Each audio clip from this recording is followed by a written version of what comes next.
Kadiyam శ్రీహరిపై BRS MLA Vivekananda తీవ్ర స్థాయిలో fire అయ్యారు. కేసీఆర్ రాజకీయ భిక్ష వల్లే కడియం శ్రీహరి గతంలో ఎంపీగా గెలిచారని గుర్తు చేశారు. పార్టీ ఫిరాయింపుల కేసులో కడియం శ్రీహరిపై వేసిన అనర్హత పిటిషన్ ఇవాళ విచారణ జరిగింది. కడియం శ్రీహరి తరపున లాయర్లు ఎమ్మెల్యే వివేకానందని క్రాస్ ఎగ్జామినేషన్ చేశారు.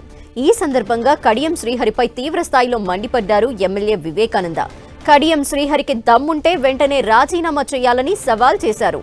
న్యాయస్థానాల్ని తప్పుదోవ పట్టిస్తున్నారని, చట్టం ముందు ఎవరూ తప్పించుకోలేరంటూ మండిపడ్డారు.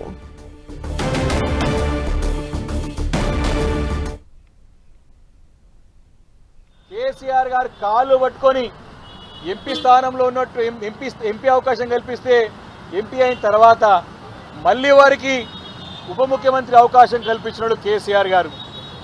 రాజకీయంగా వారికి మళ్ళీ పునర్జన్మని ఇచ్చినాడు కేసీఆర్ గారు కడియం శ్రీహరి గారికి. ఈరోజు తన హోదాకి మించిన మాటలు మాట్లాడుతూ ఉన్నాడు. కేసీఆర్ గారి గురించి తన హోదాని మించి మాట్లాడుతూ ఉన్నాడు కడియం శ్రీహరి గారు. తెలంగాణ సెంటిమెంట్ ఇంకెంతకాలం వాడుకుంటున్నాం అంటున్నాడు కడియం శ్రీహరి గారు. నీ లేక కేసీఆర్ గారు ఆత్మగౌరవం తాకట్టు పెట్టుకోలేదు. ఎప్పుడు కూడా నీ లేక ఎప్పుడు వేరసలకు పోలేరు కేసీఆర్ గారు. నీ లేక ఎప్పుడు పదవుల కోసం మీకు పాకుపడలేదు కేసీఆర్ గారు.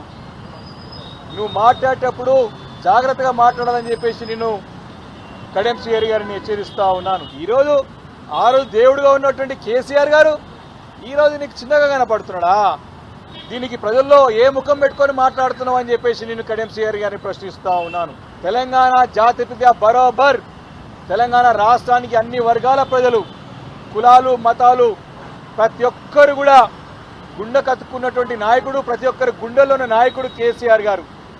చిన్న పిల్లవాడి నుంచి పండు ముసలి వరకు కూడా గుండెల్లో పెట్టుకొని చూసుకునే నాయకుడు కేసీఆర్ గారు. తెలంగాణ అంటేనే కేసీఆర్, కేసీఆర్ అంటేనే తెలంగాణ అనే సంగతి గుర్తు తెచ్చుకోవాలని చెప్పేసి కూడా కడియం శ్రీహరి గారిని అడుగుతా ఉన్నాను. ఎస్, బరాబర్ ఈ తెలంగాణ జాతి అంతా కూడా కేసీఆర్ గారు వెంబడే ఉంటుంది.